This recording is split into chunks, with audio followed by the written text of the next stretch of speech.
Hi, നമ്മുടെ ആദ്യത്തെ വീഡിയോയിൽ നമ്മൾ ഒരു മാജിക് റിംഗ് ഉണ്ടാക്കുന്നത് എങ്ങനെയായിരുന്നു കണ്ടത്. എന്നാൽ ഈ വീഡിയോയിൽ നമ്മൾ കാണാൻ പോകുന്നത് ഒരു സ്ലിപ്പ് നോട്ട് ഉണ്ടാക്കുന്നത് എങ്ങനെയാണെന്നാണ്. ഇതാണ് ഏറ്റവും ബേസിക് ആയിട്ടുള്ള ഒരു സ്റ്റെപ്പ് എന്ന് പറയുന്നത് ഒരു ക്രോഷേ ചെയ്യുമ്പോൾ. അപ്പോൾ ത്രെഡിനെ ഇതുപോലെ ഈ അറ്റം എടുത്തിട്ട് നമ്മുടെ വിരലിലേക്ക് ഇങ്ങനെ ചുറ്റിയെടുക്കണം. എന്നിട്ട് ഈ അറ്റം നമ്മളിങ്ങനെ പിടിച്ചാൽ മതി. എന്നിട്ട് ഇതിൻ്റെ ബാക്ക് 2 ലൂപ്പ് ഉണ്ടല്ലോ, അതിൽ ബാക്കിലത്തെ ലൂപ്പ് എടുത്തിട്ട് ഫ്രണ്ടിലേക്ക് വെക്കുക. അപ്പോൾ ഇങ്ങനെ കാണാൻ പറ്റും. എന്നിട്ട് വീണ്ടും നമ്മൾ ഈ ലൂപ്പിനെ എടുത്തിട്ട് ഒന്നും കൂടെ അതിനെ ചുറ്റിയെടുത്ത് ഇങ്ങനെ എടുത്ത് വലിക്കുക. എന്നിട്ട് നമ്മുടെ ഹുക്ക് എടുത്തിട്ട് ഇങ്ങനെ വലിച്ചെടുത്താൽ നമ്മുടെ സ്ലിപ്പ് നോട്ട് റെഡിയാണ്. ഉണ്ടോ? എന്നിട്ട് നമ്മുടെ കയ്യിലേക്ക് നമ്മുടെ ത്രെഡിനെ പിടിച്ച് അഡ്ജസ്റ്റ് ചെയ്യുക. നമുക്ക് ചെയ്യുന്നതിനനുസരിച്ച് നമുക്ക് വലിച്ചെടുക്കാൻ പാകത്തിന് നമ്മുടെ ത്രെഡിനെ ഇങ്ങനെ പിടിച്ച് അഡ്ജസ്റ്റ് ചെയ്യുക.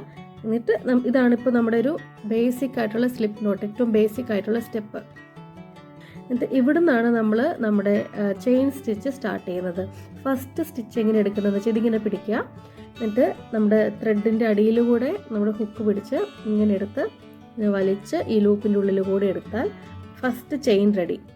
വീണ്ടും അങ്ങനെ തന്നെ ചെയ്യുക. അടിയിലൂടെ എടുത്ത് ഈ ത്രെഡ് ലൂപ്പിൻ്റെ ഉള്ളിലൂടെ വലിക്കുക, രണ്ടാമത്തെ ചെയിൻ റെഡി. വീണ്ടും അടിയിലൂടെ എടുത്ത് ഇങ്ങനെ എടുത്ത് മുൻപോട്ട് വലിച്ചാൽ മൂന്നാമത്തെ ചെയിൻ റെഡി. ഉണ്ടോ? ഇങ്ങനെയാണ് നമ്മളൊരു ചെയിൻ സ്റ്റിച്ച് ഉണ്ടാക്കുന്നത്. നമ്മൾ ചെയിൻ സ്റ്റിച്ച് ചെയ്യുമ്പോൾ ഒരുപാട് ടൈറ്റ് ചെയ്തിട്ട് വലിക്കരുത്. അങ്ങനെ ചെയ്തിട്ടുണ്ടെങ്കിൽ നമുക്ക് വീണ്ടും അതിന് മുകളിലേക്കുള്ള സ്റ്റെപ്പുകൾ ചെയ്യുമ്പം അടിഭാഗം ഭയങ്കര ടൈറ്റായിട്ടിരിക്കും. അതുപോലെ മാത്രമല്ല ത്രെഡിലേക്ക് ഹുക്ക് ഇടാനും പറ്റില്ല, ടൈറ്റ് ആയതുകൊണ്ട്. ഇതാണ് നമ്മളുടെ ഒരു ചെയിൻ സ്റ്റിച്ച്.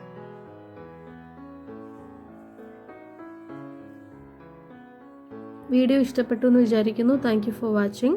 അപ്പോൾ അടുത്ത ലെസണുമായിട്ട് വീണ്ടും വരുന്നതായിരിക്കും.